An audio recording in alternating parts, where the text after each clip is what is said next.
विद्यार्थियों, आज हम कक्षा 11-12 हिंदी साहित्य में काव्य दोष के बारे में पढ़ेंगे। क्योंकि जो काव्य है उसमें काव्य के गुण, काव्य के दोष, रस, अलंकार और छंद, ये 5 टॉपिक इतने महत्वपूर्ण हैं, ये आपके लिए बहुत सहायक सिद्ध हो सकते हैं। इसलिए आज का टॉपिक अपना है काव्य दोष। तो सबसे पहले काव्य दोष की परिभाषा।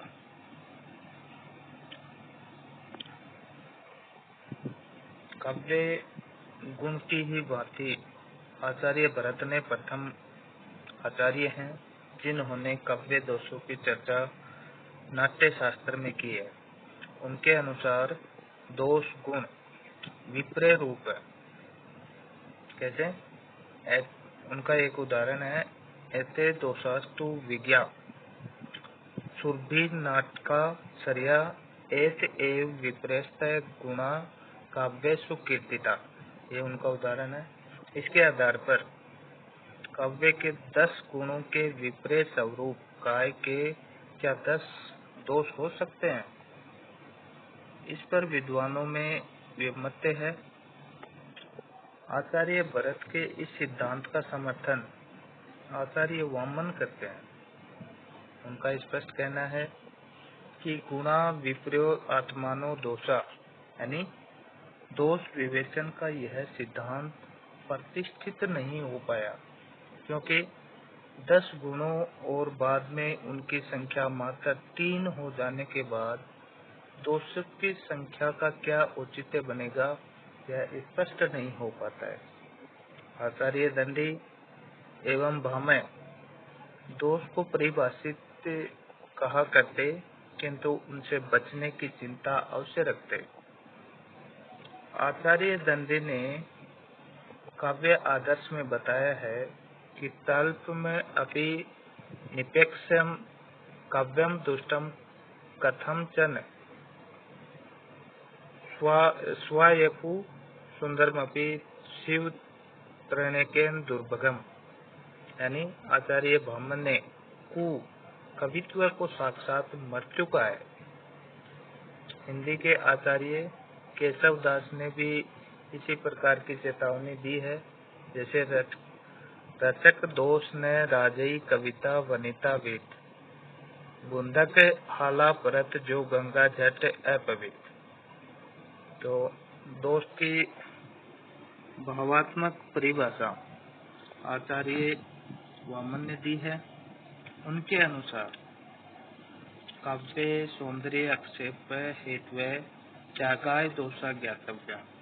इसका मतलब होता है, अर्थात काव्य सौंदर्य के काव्यात्मक तत्व दोष हैं और रचना करते समय कवि इनका त्याग करना चाहिए। आचार्य आनंदवर्धन ने हेता को काव्य दोष की परिभाषा से जोड़ने की चेष्टा की है। जैसे उदाहरण है उनका, श्रुति दुष्ट दयो अनित्या ये च सुचिता दवन्यात्म नेव सरंगारे ते हेया इत्युदीरिता। तो क्या बताया इसमें? आचार्य अभिनव गुप्त दोषों को नित्य एवं अनित्य इन 2 भागों में विभक्त करके गुण विपर्य सिद्धांत का खंडन करते हैं। आचार्य मम्मट दोष को परिभाषित करते हुए कहते हैं कि मुख्य अर्थ हेति दोष है, यानी रस एवं तात्पर्य कविता में मुख्य आर्य है और उनके विघातक तत्व ही दोष है।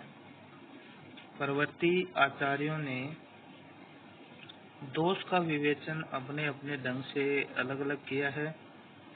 अलंकार शेखर के अंतर्गत आचार्य केशव मिश्र ने बताया है कि दोषोत्तम च रसो उत्पत्ति प्रतिबंधकत्वम।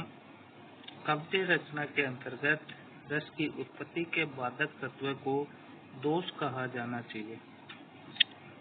इसी प्रकार आचार्य विद्यानाथ ने एकावली नामक काव्य शास्त्रीय ग्रंथ में दोष को इस प्रकार परिभाषित किया है। परिभाषा है दोष की। दोष है काव्य उपकम हर्ष हेतु, यानी काव्य अपकर्ष हेतु का नाम क्या है? दोष है। तो इस प्रकार काव्य दोष संबंधी विविध परिभाषाओं से स्पष्ट होता है, अलग अलग परिभाषाओं से, कि काव्य दोष गुणों का विपर्य नहीं है, यानी अलग नहीं है। काव्य रचना के वे तत्व हैं जिनसे काव्य धामिता कहीं भी और किंचित मात्र क्षरित होती है, दोष के नाम से पुकारे जा सकते हैं। यानी थोड़ी बहुत कमी जहाँ होती है वो दोष कहला सकते हैं। तो अलग अलग विद्वानों ने दोषों की संख्या भी अलग अलग मानी है।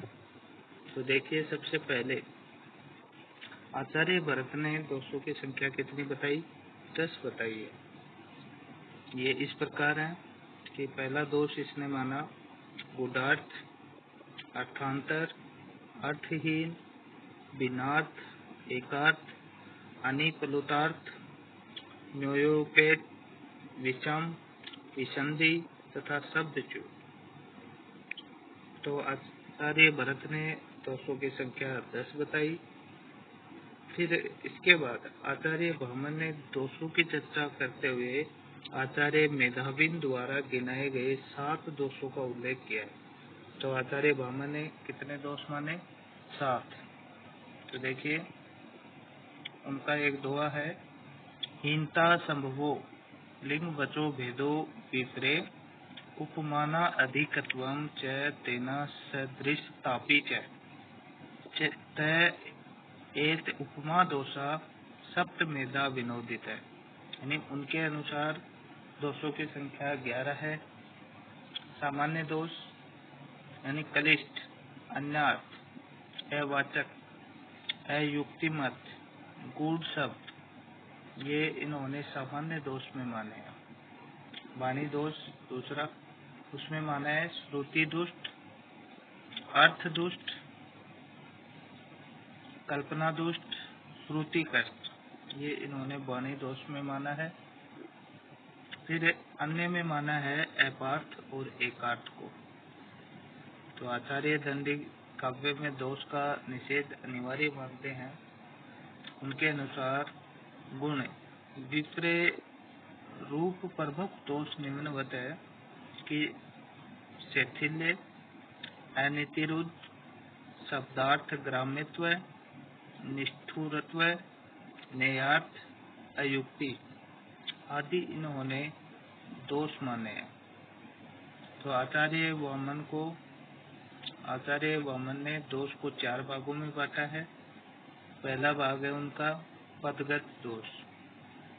पदगत दोष में इन्होंने निम्न विषयों को शामिल किया है, जैसे असाधुवाद, राष्ट्रपद, ग्राम्य पद, अप्रतीत पद, अनर्थक पद। पदार्थगत दोष में माना इन्होंने अन्यार्थ, नेयार्थ, गुदार्थ, अश्लीलार्थ, कलिष्ठार्थ। वाक्य दोष में इन्होंने माना भिन्नवाद, यतिभ्रष्ट, विसंधि। और वाक्यार्थ दोष में इन्होंने माना है व्यर्थ, एकार्थ, संदिग्ध, अप्रयुक्त, उपक्रम, लोक विरोध, विद्या विरोध। तो साहित्य दर्पण में कविराज विश्वनाथ ने दोषों को 5 भागों में बांटा है। साहित्य दर्पण में कविराज विश्वनाथ ने दोषों को 5 भागों में बांटा है। उसमें पहला जो दोष है वो है पद दोष, दूसरा पदांत दोष, तीसरा वाक्य दोष, चौथा अर्थ दोष और रस दोष 5वां। तो आचार्य मम्मट ने काव्य प्रकाश में दोषों की संख्या 70 बताई है। काव्य प्रकाश इनका साहित्य है, उसमें इन्होंने दोषों की संख्या 70 बताई और इनको 3 वर्गों में रखा है, शब्द दोष, अर्थ दोष तथा रस दोष। आचार्य मम्मट द्वारा स्वीकृति रस दोष विशेष महत्वपूर्ण है। इनका आधार ध्वन्यालोक एवं लोचन है। ये इस प्रकार है: शब्द वाच्यत्व दोष, कष्ट व्यक्ति दोष, प्रतिकूल विभवाधिकरण दोष, पुण्य पुण्य दीप्ति दोष, एकांड प्रथम, एकांड छेद, अंग विस्तार, अग्नि ओ अनु, संधान, प्रकृति विपर्य, अनंग अभिधान दोष। तो आचार्य वामन अपने काव्य अलंकार सत्र ग्रंथ में सबसे पहली बार दोष को परिभाषित करते हुए कहते हैं कि गुण विपर्य आत्मानो दोषा, अर्थात गुण के विपर्य धर्म दोष हैं। मूलतः आचार्य वामन की यह पनी भरत से प्रभावित है। उनके अनुसार दोष इस प्रकार हैं। पहला दोष उन्होंने माना पदगत दोष, और इनमें निम्न विषयों को शामिल किया, जैसे असाधु पद, कष्ट पद, ग्राम्य पद, अप्रतीत पद, अनर्थक। पदार्थगत दोष में इन्होंने माना है अनर्थ, नेयार्थ, गुडार्थ, अश्लीलार्थ एवं कलिष्टार्थ। वाक्य दोष में इन्होंने माना है भिन्नवर्त, यतिभ्रष्ट, विसंधि। वाक्यार्थ दोष में इन्होंने माना है व्यर्थ, एकार्थ, संदिग्ध, अप्रयुक्त, अपक्रम, लोक विरुद्ध, विद्या विरुद्ध। तो परवर्ती आचार्य ने दोष का विस्तार पूर्वक विवेचन एवं उसे परिभाषित करने का जो प्रयास किया है, उसमें साहित्य दर्पण में कविराज विश्वनाथ ने दोष को परिभाषित करते हुए बताया है कि रसापक पका दोषा, यानी अर्थात दोष रसापक अर्शक होते हैं। वे रस प्रकृति के वादक बनकर काव्य के अस्वाद्य को शिथिल, दोष युक्त एवं विनष्ट कर देते हैं। वे पुनः कहते हैं कि दुष्यति काव्य मिति दोषा, जो काव्य तत्व को दूषित करते हैं वे दोष कहलाते हैं। वे साहित्य दर्पण के 7वें अध्याय में दोबारा बोलते हैं। क्या बोलते हैं दोबारा? काव्या अपरस्का दोषास्ते पुनः पंचधा मताओ, पद पदांश वाक्यार्थ रसानाम दुष्णेन ही। तो उनके अनुसार दोष हैं वो 5 प्रकार के हैं। पहला दोष उन्होंने माना पद दोष, दूसरा पदांश दोष, तीसरा वाक्य दोष, चौथा अर्थ दोष, पांचवा रस दोष। तो आचार्य मम्मट काव्य प्रकाश के अंतर्गत काव्य दोष को परिभाषित करते हुए कहते हैं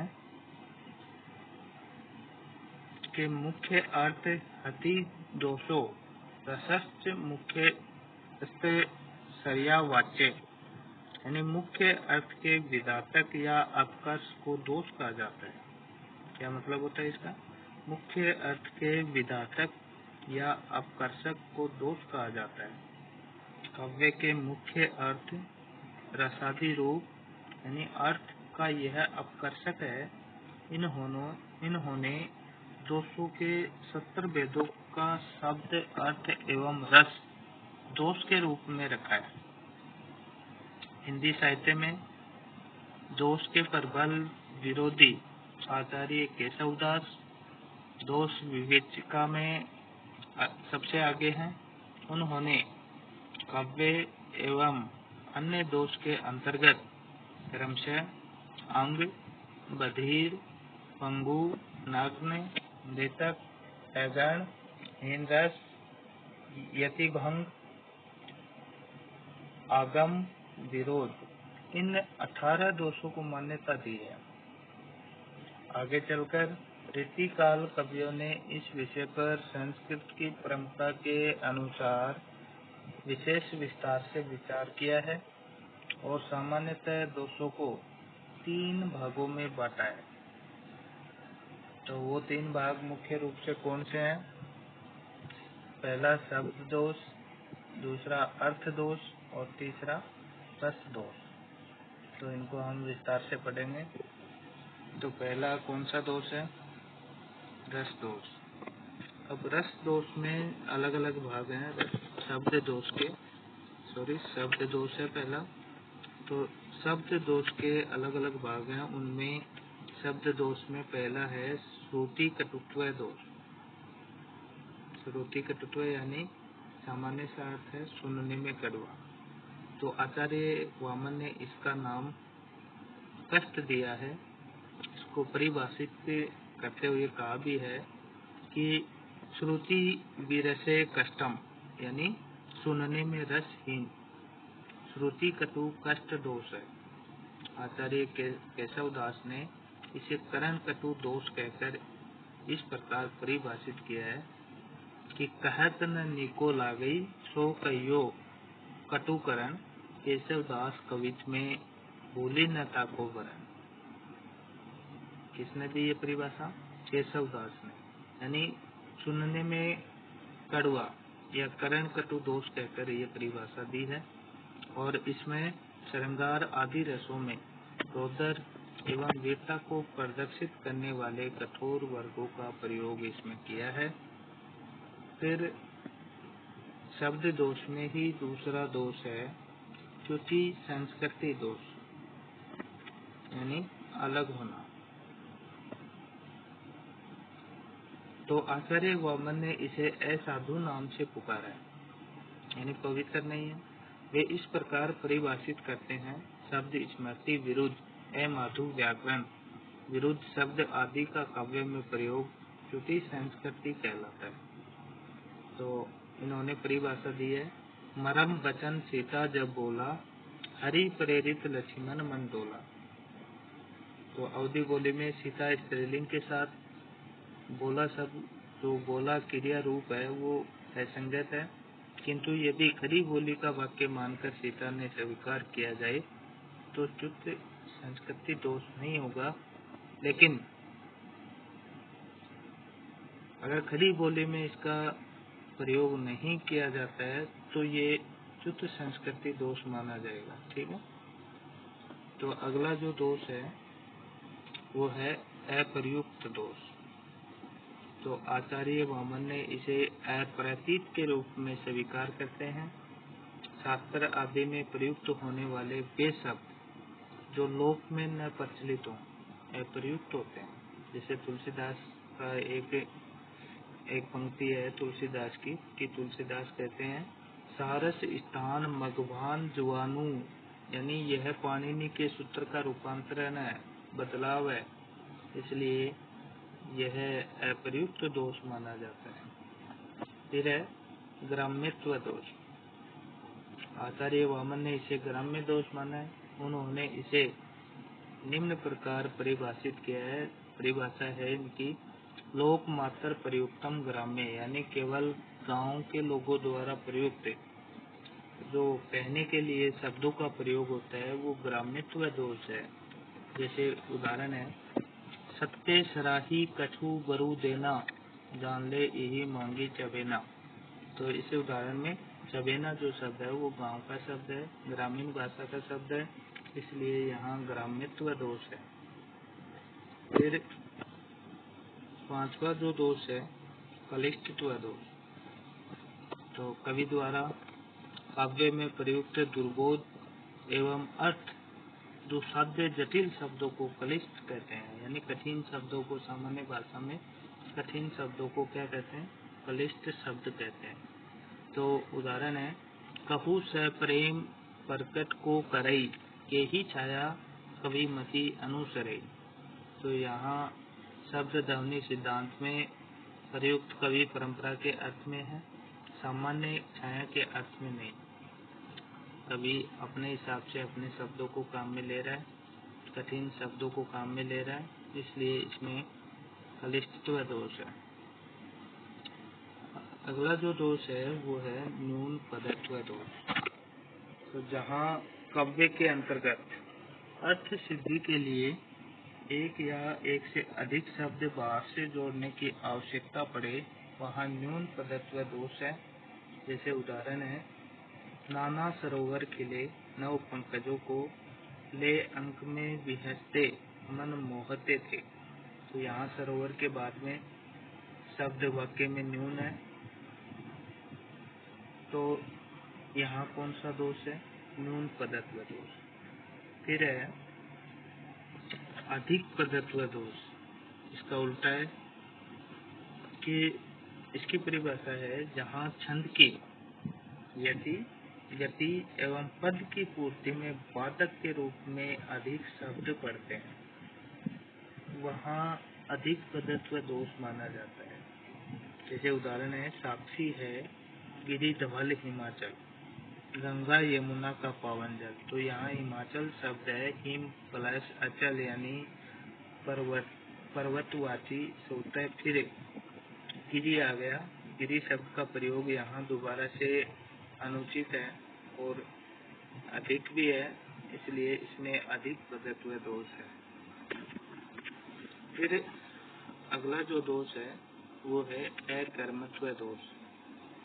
लोक या शास्त्र में निर्धारित क्रम का काव्य के शब्द प्रयोग में व्यतिक्रम हो जाना ही अकर्मत्व दोष है।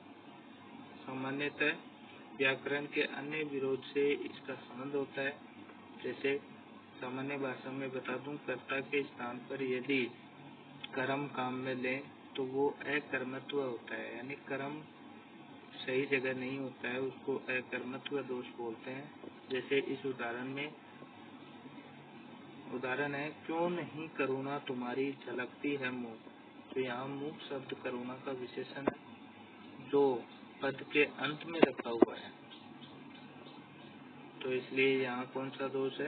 अकर्मत्व दोष। अब है अश्लीलत्व दोष, यानी जुगुप्सा, नग्न, श्रृंगार या कामुकता, अमंगल सूचक आदि शब्दों का स्पष्ट या अप्रकारणिक प्रयोग अश्लीलत्व दोष कहलाता है।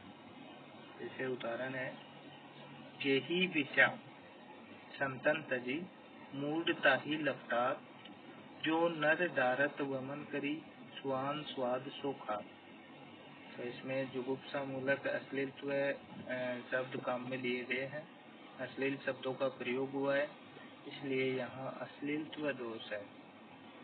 फिर अपना जो दूसरा दोष है, अगला दोष, वो है असमर्थ दोष। तो अभीष्ट अर्थ को प्रतीति कराने में प्रयुक्त असमर्थ शब्द का प्रयोग को असमर्थ दोष के नाम से जाना जाता है। जैसे उदाहरण है, आई नव उत्क्रांति देश समृद्ध हुआ है। तो यहाँ उत्क्रांति शब्द का प्रयोग क्रांति के अर्थ में है, किंतु उसका अर्थ मृत्यु है। क्रांति अर्थ के लिए उत्क्रांति शब्द उचित नहीं है, क्योंकि उत्क्रांति का अर्थ क्या होता है? मृत्यु होता है। तो ये असमर्थ दोष है। तो ये तो हो गए अपने शब्द दोष। अब है दूसरा जो मुख्य दोष है वो है अर्थ दोष। अर्थ दोष का मतलब क्या होता है? अर्थ आश्रित होने पर दोष विशेष को अर्थ दोष कहा जाता है। कुछ प्रमुख अर्थ दोष से बता रहा हूँ। पहला जो प्रमुख अर्थ दोष है उसमें है पुनरुक्ति दोष, यानी एक ही शब्द की बार बार आवृत्ति। जैसे केशवदास ने बताया है, आचार्य केशवदास पुनरुक्ति को इस प्रकार परिभाषित करते हैं, जैसे परिभाषा उनकी, एक बार कहिए कछु बहुरी जू कहिए सोई, अर्थ होय के शब्द अब सुनो पुनरुक्ति सुहोय। यानी एक ही अर्थ को शब्दांतर से बार बार कहना पुनरुक्ति दोष कहलाता है। जैसे मघवा गण आरूढ़ इंद्र अजु अति सोयो, ब्रिज पर कोप्यो मूड मेद दसो दिशि देखिए। तो इसमें मघवा तथा इंद्र, मेद तथा घन की पुनरुक्ति है, यानी सबका एक ही पर्यायवाची शब्द है, एक ही अर्थ होता है, इसलिए इसमें कौन सा दोष है? अर्थ दोष।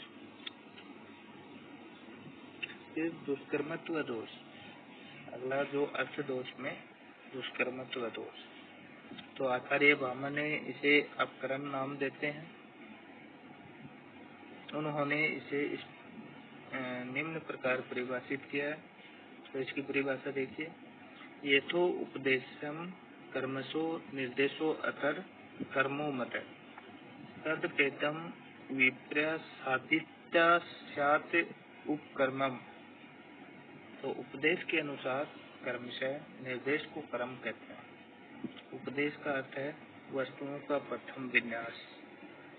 इसमें वित्तीकरण कर देना ही दुष्कर्मत्व है।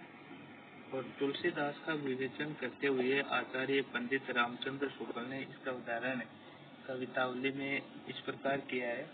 देखिए, मारुत नंदन मारुत को मन को खगराज को बेग ल जाए। यानी शुक्ल जी के अनुसार मन, मारुत और खगराज का क्रम रखना चाहिए था, लेकिन इसमें खगराज का मन, मारुत और खगराज का क्रम सही नहीं रखा है, इसलिए इसमें दुष्कर्मत्व दोष है। फिर है प्रसिद्धि विरुद्ध।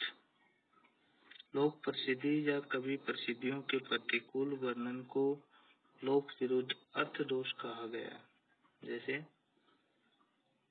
मरु सुदेश मोहन महा देखू सकल सभागा अमल कमल कुल ललित जह पूर्ण सलील तड़ाग। तो मरु प्रदेश में निर्मल कमल समूह एवं सलील पूर्ण तालाब का वर्णन प्रसिद्धि के प्रतिकूल है, यानी उल्टा है, इसलिए इसमें प्रसिद्धि विरुद्ध दोष है। अगला दोष है अपार्थ। अपार्थ का मतलब है जहाँ अर्थ स्पष्ट नहीं हो, यानी जिस काव्य वाक्य का अर्थ स्पष्ट न हो उसे अपार्थ दोष कहा जाता है। जैसे उदाहरण है सूरदास भगवंत भजन बिनु चले जाऊ बही पोइस। तो यहाँ बही पोइस शब्द का अर्थ संगति नितांत स्पष्ट नहीं है। आचार्य केशवदास ने इनको स्पष्ट करते हुए बताया है, जहाँ सुसंगत अर्थ न निकले वहाँ अपार्थ दोष माना जाता है। और इसी बात को स्पष्ट करते हुए उन्होंने बताया है कि पिए लेत नर सिंधु कहे है अति सुंदर देह एरावत हरि भाव तो देखो गज्जत में है। फिर है तीसरा दोष रस दोष। शब्द एवं अर्थ दोष दोनों का जो प्रकार में अंतर है, उसका भाव रस प्रतीति के बाधक ही है, फिर भी आचार्यों ने भिन्न रूप से इसका अलग से विवेचन किया है। और संक्षिप्त में प्रमुख दोषों की स्थिति निम्न प्रकार बताते हैं।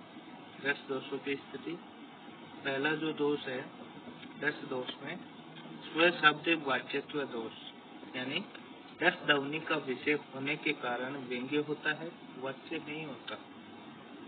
अतः रस निरूपण करते समय उसका एवं उसके अनुभवों का शब्दों में उल्लेख कर देना शब्द वाच्यत्व दोष माना जाता है। जैसे उदाहरण है हरकत रद बोहे सकर बंकिम लोटित ने वीर भाव की भंगिया घन ईव गहरत पे। तो इसमें उत्साह प्रधान है, किंतु वीर भाव कह देने से स्व शब्द वाच्यत्व होगा। फिर है एकांड पठन। रस विशेष के लिए उपयुक्त अवसर न होने पर भी उनको हठात अभिव्यक्त कराना एकांड पठक दोष है। जैसे उदाहरण है अस विचारी गुह जाति सन कहेहु सजग सब हो हत बसहु बोरहु तरने कीजिए गाता रहु चले निषाद जोहारी जोहरी सूर सकल रन रुचई डारी सुमिरी राम पद पंकज बनही बाथी बांधी चढ़ाई इन्हीं धनुई। तो करुणा के इस अवसर पर वीर रस का यह जो वर्णन किया है ये एकांड प्रधान है, इसलिए यहाँ एकांड प्रधान दोष है। फिर है तीसरा दोष रस दोष में एकांड छेदन दोष। रस के पूर्ण परिपाक के बिना उसे बीच में ही भंग कर देना रस का एकांड छेदन दोष माना जाता है। जैसे उदाहरण है, सुनो जानकी तोही बिनु आजू, हर्षे सकल पाई जनु राजू, किमी सही जात अनक तोही पाही, प्रिय बेगी प्रक। एही विधि खोजत विलपत स्वामी, मनहु महा बिरही अति कामी। पूरन काम राम सुख राशि, मनुज चरित कर अज अविनाशी। तो यहाँ विपलम्ब श्रृंगार को बीच में खंडित करके भक्ति भाव से संकित कराना एकांत छेदन रस दोष माना जाता है। तो ये अपने दोष पूरे हुए, मुख्य रूप से 3 प्रकार, शब्द दोष, अर्थ दोष और रस दोष। तीनों के उपभेद भी हमने पढ़े। फिर बात आती है दोषों का समाहार। समाहार यानी इन दोनों का वर्णन करते हुए आचार्यों ने कतिपय दोषों के परिहार की भी चर्चा की है। दोषों के परिहार की चर्चा सर्वप्रथम आचार्य भामन ने की। वे एकार्थ पुनरुक्ति दोष का परिहार करते हुए क्या बताते हैं कि भरम शोका अभ्यसु यासु हर्ष विस्मयोरपि यथा गच्छ गच्छति पुनरुक्तुम न तद्विदुः। यानी भय, शोक, दाह, हर्ष, विस्मय में पुनरुक्त दोष नहीं माना जाता। जैसे क्रोध में कोई कहता कि जाओ जाओ आदि शब्द कहते हैं, तो आचार्य दंडी ने इस समस्या पर अधिक विस्तार से विचार किया है। पहला इन्होंने बताया, पहली बात, दुख आदि से अभिभूत व्यक्ति के विवेक सूत्र मन में विरुद्ध अर्थ का ध्यान रहित रहता। दूसरी बात बताई, काम पीड़ा में सज्जन पुरुष द्वारा पर स्त्री की कामना। और तीसरा इन्होंने बताया, संशय दोष में वाक्य यदि संशय उत्पादन के लिए किया जाए तो वह दोष न होकर अलंकार होगा। इस प्रकार परंपरा में कतिपय दोषों के परिहार की चर्चा आगे चलकर विश्वनाथ आदि ने भी की, और ये हमने पूरे दोष पढ़े। अब इन सभी दोषों को सभी विद्यार्थियों को अपनी नोटबुक में करना है। इसके बाद में हम कल पढ़ेंगे काव्य के गुण। ये हैं काव्य के दोष। ठीक है, धन्यवाद।